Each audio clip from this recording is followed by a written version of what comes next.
Welcome to the market money magnet guys. I hope guys आपने इससे पहले मेरा सेंटा क्लॉज रैली वाला वीडियो देखा होगा। अगर नहीं देखा है तो लिंक डिस्क्रिप्शन में है, जाके ज़रूर चेकआउट कीजिएगा। ऐसा ना हो कि आपसे सेंटा क्लॉज रैली जो है मिस हो जाए। तो आज हम यहाँ इस वीडियो की बात कर लेते हैं। अभी हम बात करने वाले हैं ऐसे स्टॉक्स जो कि हम इस गिरावट में भी हमें इनमें इन्वेस्ट करना चाहिए, क्योंकि कुछ स्टॉक्स जो है ये कितनी भी गिरावट आए उसमें डेफिनेटली खड़े होंगे और बाद में रिकवरी कमबैक भी दिखाएंगे।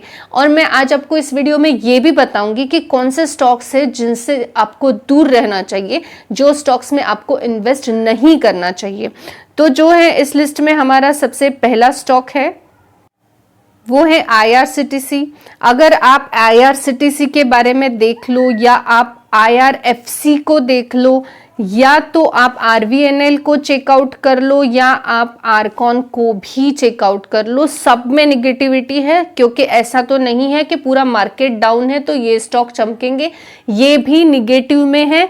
पर हम मार्केट में क्यों आए हैं? आप और मैं मार्केट में आए हैं पैसा कमाने के लिए। डेफिनेटली अब कंसिस्टेंसी से अगर हमें पैसा कमाना है तो हमें ऐसे स्टॉक्स ढूंढने पड़ेंगे जो कि कंसिस्टेंसी से अच्छे परफॉर्मेंस दे रहे हैं, या हम कह सकते हैं कंसिस्टेंसी से उनका जो परफॉर्मेंस है बिजनेस का वो अच्छा है, कंटिन्यू है, उनके जो बिजनेस की ग्रोथ है वो कंसिस्टेंसी से अच्छी देखने को मिल रही है। अब कौन सा स्टॉक कितना गिरेगा उस पर से तो हम ये नहीं डिसाइड कर सकते कि हमें एग्जिट ले लेना है या नहीं। अगर आप यहाँ पे देखेंगे कोई भी स्टॉक को आप उठा लो, अगर आप IRFC को देख लो तो उसने करीबन 5 डेज में जो है ये 13% की गिरावट दिखा दी है।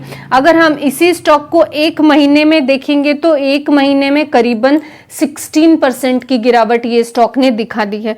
तो अगर ये स्टॉक एक महीने में 16% से गिर चुका है, दैट डजंट मीन कि कंपनी खराब है, बिजनेस खराब है, क्योंकि यही स्टॉक ने एक महीने में 42% के रिटर्न्स ऑलरेडी आपको बनाकर दे दिए हैं।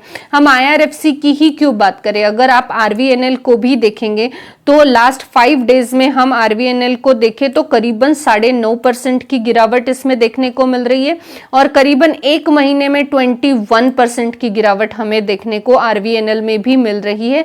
यही अगर हम इसका 6 महीने का परफॉर्मेंस देखें तो करीबन 107% के रिटर्न्स इसने लास्ट 6 मंथ में बनाकर हमें दिए हैं। तो कौन सा स्टॉक कितना गिर रहा है उस पर से हमें ये डिसाइड नहीं करना होता है कि हमें एग्जिट करना है या नहीं, वो गिरावट की वजह क्या है ये देखना जरूरी है। अगर हम यहाँ पे RVNL का ही चार्ट पैटर्न देखें तो जैसे कि हमने देखा एक महीने में ये स्टॉक जो है 21% गिरा है, लेकिन इसी स्टॉक ने जो है 6 महीने में करीबन 107% से ज्यादा के रिटर्न्स जो है बनाकर दिए हैं। तो क्या मार्केट में स्टॉक्स में गिरावट हो रही है मतलब ये स्टॉक खराब हो गए? तो नहीं, मार्केट की गिरावट की वजह क्या है ये हमें देखनी चाहिए। अभी तो ये रेलवे स्टॉक्स में गिरावट की जो वजह है ये एक्सटर्नल देखने को मिल रही है। जैसे कि हमें पता ही है कोविड के चलते पूरा ही मार्केट अफेक्टेड है, तो ये स्टॉक भी अफेक्टेड हमें देखने को मिल रहे हैं। यहाँ पे अच्छी बात क्या है कि ये कंपनी का बिजनेस अच्छा है, बिजनेस पे इम्पैक्ट नहीं है, या हम कह सकते कोई इंटरनल न्यूज के चलते ये स्टॉक्स में गिरावट नहीं देखने को मिल रही है। कोविड के चलते यानी एक्सटर्नल चलते ही हमें गिरावट देखने को मिल रही है। अगर कोविड बहुत ज्यादा सीरियस हो गया, ऐसा होता है जैसे जो कि पॉसिबल नहीं है, क्योंकि ऑलरेडी हमने देखा है कि जो वैक्सीन्स है वो सब बने हुए हैं, रेडी है, तो इतना हमें देखने को डेफिनेटली कोविड के चलते बहुत सीरियस माहौल देखने को नहीं मिलने वाला।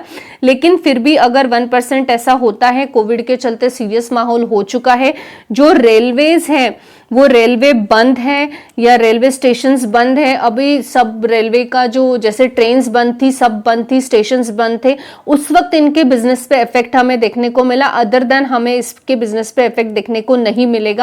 अभी जो कोविड की सिचुएशन है इसमें रेलवेज बंद हो जाए इतनी बड़ी सिचुएशन तो हमें आने नहीं वाली, यानी कि बिजनेस जो है वो इफेक्ट नहीं करने वाला है। तो बिजनेस पे इम्पैक्ट नहीं पड़ेगा। तो बिजनेस पे इम्पैक्ट नहीं पड़ेगा तो ऐसे स्टॉक्स में हमें इन्वेस्ट करना चाहिए। वो अगर गिर जाते हैं तो डेफिनेटली हमें, जैसे अगर IRCTC और भी क्रैश होता है तो हमें डेफिनेटली बाइंग कर लेना चाहिए। IRFC जो कि मैंने आपको बताया 1 महीने में 16% से ज्यादा की गिरावट इसमें देखने को मिल रही है। अगर ये और भी गिरावट दिखाता है तो आपको ये बेस्ट बाइंग अपॉर्चुनिटी रहने वाली है, और उसके चलते जो है आपको इसमें और भी जो है थोड़ा एवरेज कर लेना चाहिए स्टॉक को। RVNL का भी सेम है। RVNL भी कंपनी बढ़िया है, बिजनेस बढ़िया है, और बिजनेस तो डेफिनेटली बंद नहीं होने वाला। मार्केट क्रैश के साथ इफेक्टेड जरूर देखने को मिलेगा। अगर ये स्टॉक भी करेक्शन बताता है तो इसमें भी आपको इन्वेस्ट करके रखना चाहिए। फ्यूचर में ये डेफिनेटली बहुत अच्छे रिटर्न्स आपको बना के दे सकता है। आरकॉन भी खराब स्टॉक नहीं है, आरकॉन में भी सेम स्ट्रेटेजी आप यूज कर सकते हैं। ओवरऑल मैं आपसे कहूं तो रेलवे स्टॉक्स को आपको जो है यहाँ पे गिरावट के साथ अगर ये गिरते हैं क्योंकि ये एक्सटर्नल इश्यूज की वजह से है, तो आपको इसमें बाइंग अपॉर्चुनिटी बनती है और आपको डेफिनेटली बाय करना चाहिए। जैसे कि हमें पता ही 39 लाख करोड़ जो है ये रेलवे के इंफ्रास्ट्रक्चर पर जो है एक्सपेंस होने वाला है, और डेफिनेटली इसके चलते इंप्रूवमेंट्स जो है रेलवे में हमें देखने को मिलेगी और बिजनेस भी बढ़ता हुआ देखने को मिलेगा, जिसके चलते कि हमें इसमें अच्छा प्रॉफिट फ्यूचर में देखने को मिल सकता है या बन सकता है। अब ये तो रहे बाइंग वाले स्टॉक्स। तो आप कहेंगे फिर हमें खरीदना कौन से स्टॉक नहीं चाहिए? तो गाइस हमें जैसे कि यस बैंक अगर और भी गिरावट दिखाता है तो हमें फिर इससे थोड़ा बच के ही रहना है। ऐसा नहीं कि 17 रुपए का स्टॉक 10 रुपए पे मिल रहा है तो अभी हम खरीद लेते हैं क्योंकि NPA क्लियर होने वाला है। नहीं गाइस, इसके 2023 में जो मार्च महीना आएगा उसके बाद हमें पता चलने वाला है कि ये स्टॉक का भविष्य कैसा रहेगा। तो उसके पहले ये स्टॉक में इन्वेस्ट करना गिरावट के चलते मुझे नहीं लगता सही बात होगी, क्योंकि यहाँ पे आपका पैसा अटक सकता है। अगर मार्च महीने में यहाँ पे जो है सेलिंग हो गई फटाफट तो आपका पैसा पूरा डूब सकता है या अटक भी सकता है। सेम चीज ये है कि सुजलॉन एनर्जी। अब सुजलॉन एनर्जी में भी आप देख सकते हैं मार्केट की गिरावट के साथ करीबन 9.5% की गिरावट इसमें देखने को मिली।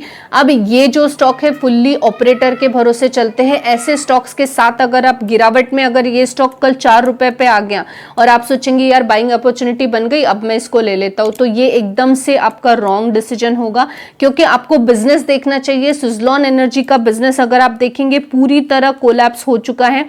अगर हम इसका ही मैक्सिमम चार्ट पैटर्न निकालें, यहाँ पे आप देख सकते, ये मैं इसका मैक्सिमम चार्ट पैटर्न ओपन कर लिया है।